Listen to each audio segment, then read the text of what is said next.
mientras rompía el regalo de $20,000 que le di. Toda la familia se burló de mí. Días después, vinieron a rogarme. Yo solo sonreí y cerré la puerta. Hola Reddit, antes de comenzar, solo quiero decirles que este es nuestro nuevo canal y estamos trabajando duro para traerles las mejores historias. Así que no olviden suscribirse para ayudarnos a llegar pronto a los 1,000 suscriptores. Vamos a empezar con la historia.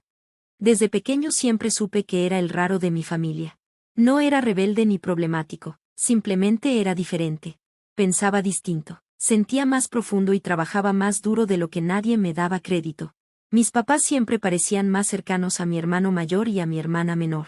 Ellos eran escandalosos, llamativos y amaban seguir a la multitud. Yo, en cambio, era callado, reservado y estaba obsesionado con construir algo propio. Mientras mis hermanos andaban de fiesta en la universidad, yo trabajaba en 3 empleos de medio tiempo, tomaba clases nocturnas y desarrollaba una idea para un emprendimiento.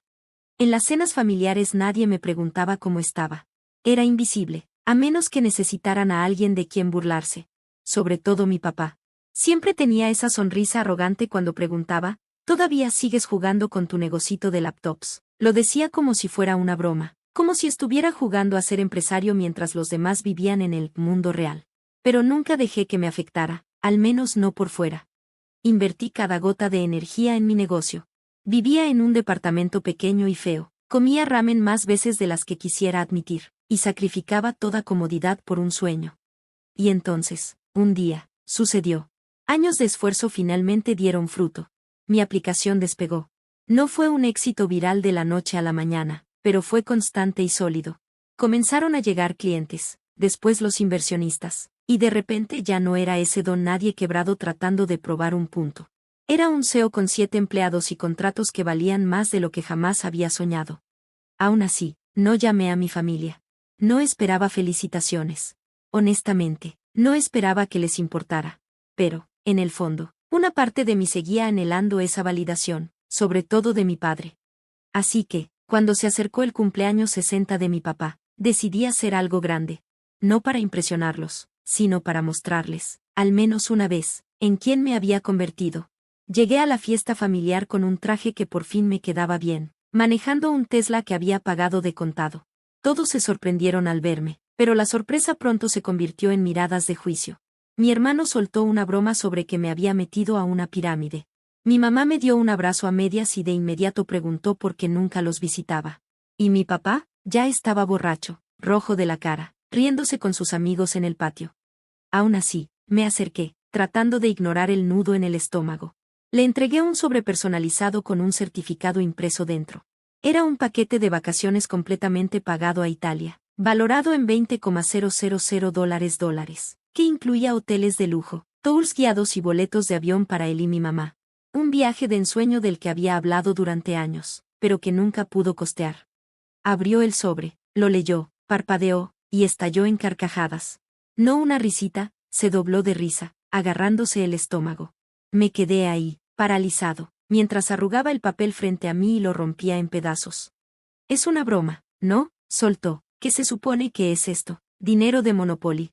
Mi mamá también se rió. Mi hermana puso los ojos en blanco. Mi hermano murmuró algo como, parece que esas estafas por internet sí funcionan. Sentí que el corazón se me caía. Nadie preguntó si era real. Nadie dio las gracias. Todos asumieron que estaba fingiendo, que mi éxito era una farsa, un payaso vestido de traje. No dije nada. Solo me quedé parado ahí mientras mi papá encendía un cigarro y usaba los pedazos de mi regalo como yesca para prenderlo. Me di la vuelta, salí del patio, subí a mi auto y me fui. Sin dramas, sin gritos, solo silencio. No volví. No llamé. Cambié de número y los bloqueé de todo. Durante semanas, todo fue silencio. Pensé que ni siquiera notarían que ya no estaba. Pero entonces empezaron a llegar los mensajes. Primero fue la novia de mi hermano, preguntando si podía ayudarlo con los pagos de su carro. Luego mi mamá me mandó un correo, contándome lo difícil que había sido todo desde que mi papá se quedó sin trabajo. Mi hermana dejó un mensaje llorando por sus préstamos estudiantiles. Al parecer, el alcoholismo de mi papá había empeorado, las deudas se acumulaban, su casa estaba en riesgo, y ahora, de repente, yo ya no era el fracasado. Era el único que podía salvarlos. ¡Qué ironía! Y luego, una tarde, aparecieron. Todos. Parados afuera de la reja de mi casa, que estaba en lo alto de una colina tranquila con vista a la ciudad. Se veían cansados, derrotados. Mi mamá tenía los ojos llorosos. Mi papá parecía más pequeño, como si el peso del mundo finalmente lo hubiera alcanzado. Ya no tenía esa sonrisa arrogante, solo una expresión vacía y unas manos que temblaban. Tocaron el timbre 2 veces. Los observé desde la cámara de la puerta, vi cómo esperaban, susurraban, cambiaban de un pie al otro. Finalmente, abrí la puerta. Nadie dijo nada durante un largo momento. Mi papá abrió la boca, pero antes de que pudiera hablar, sonreí, solo una pequeña y educada sonrisa, y cerré la puerta suavemente en sus caras. Me recargué en la pared, con el corazón acelerado y la mente dando vueltas. Se sentía irreal. El niño que alguna vez lloró por su aprobación, ahora era el que le cerraba la puerta que tantas veces ellos le habían cerrado a él. Pero eso no era el final. Ni cerca. Porque no sabía hasta dónde serían capaces de llegar para intentar volver a entrar en mi vida, o en mi cuenta bancaria. Los días después de cerrar esa puerta fueron más silenciosos de lo que esperaba. Pensé que llamarían, escribirían, aparecerían otra vez. Pero no. Silencio total.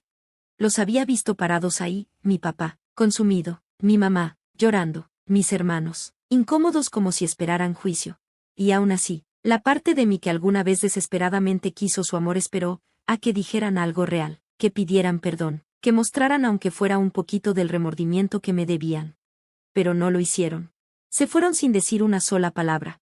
Y me dije a mí mismo que eso era el final. Que por fin había ganado. Que el capítulo estaba cerrado. Pero con mi familia, nada era tan sencillo. Una semana después, recibí una carta. No un correo, no un mensaje, una carta física, escrita a mano con una letra temblorosa.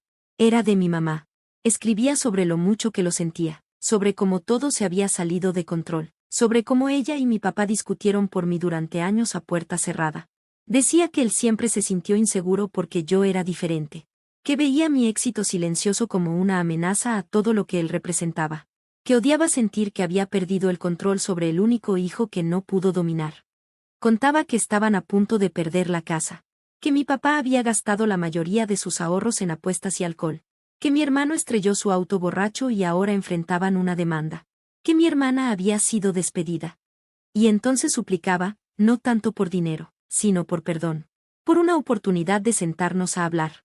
De ser una familia otra vez. Leí la carta 3 veces. Las palabras estaban empapadas en culpa, pero no era culpa por lo que me habían hecho a mí. Era desesperación por lo que habían perdido. No respondí. Necesitaba tiempo para pensar. Y entonces, mi tía me llamó de la nada. Era una de las pocas familiares a las que aún respetaba, nunca se metía en los dramas, siempre en su lugar. Pero ahora, su voz sonaba tensa, y dijo algo que me heló la sangre. Necesitas saber algo, dijo. Tu papá está tratando de vender tu historia. Al principio no entendí, ¿qué historia? Y entonces me contó todo. Al parecer, mi papá había empezado a presumir ante sus amigos sobre mi éxito. Después de años de burlarse, ahora era el padre orgulloso de un genio tecnológico. Pero no solo eso, estaba inventando historias, diciendo que él había ayudado a construir mi empresa, que invirtió en mí desde el principio, que me guió con mano dura. Todo era una mentira. Peor aún, empezó a hablar con un medio de poca monta, intentando vender la historia de cómo había criado a un millonario usando disciplina a la antigua. Eso fue la gota que derramó el vaso. No me enojé. Me puse estratégico. Contacté a un abogado, redactamos y enviamos una carta de cese y desista. Protegí mi marca con más agresividad. Blindé toda mi presencia en línea y dejé claro que cualquiera que intentara explotar mi imagen sin permiso enfrentaría consecuencias legales. Hice un anuncio sencillo pero firme en mis canales de negocio, agradeciendo a quienes realmente me apoyaron, y dejando claro que construí todo sin ayuda financiera ni emocional de mi familia. No fue un desahogo. No fue venganza. Fue un límite grabado en piedra. Y luego, tocaron la puerta otra vez. Esta vez era solo mi papá. Se veía aún más viejo y cansado. Sin sonrisas falsas, sin sarcasmo.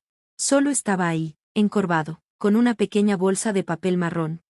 No abrí la puerta. Lo observé tras el vidrio. Sacó los pedazos rotos del regalo de $20,000, pegados con cinta adhesiva. Parecía patético, arrugado, remendado, como una tarea fallida de niño. Lo presionó contra el vidrio, como si fuera una ofrenda de paz. No me moví. No dije nada. A través de la puerta, dijo, me equivoqué en todo. Seguí en silencio. No tengo familia ya, lo sé, pero necesitaba decirlo en voz alta. Aún así, no dije una palabra.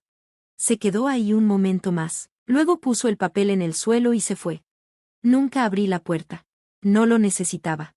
Porque el niño que alguna vez lloró preguntándose por qué su padre no lo amaba, ese niño ya no existía.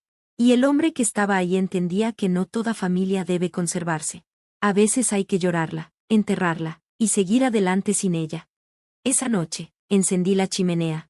Tomé el regalo remendado, lo arrojé al fuego y lo vi convertirse en cenizas. Y con eso, también quemé el último lazo que me unía a una familia que nunca me vio de verdad.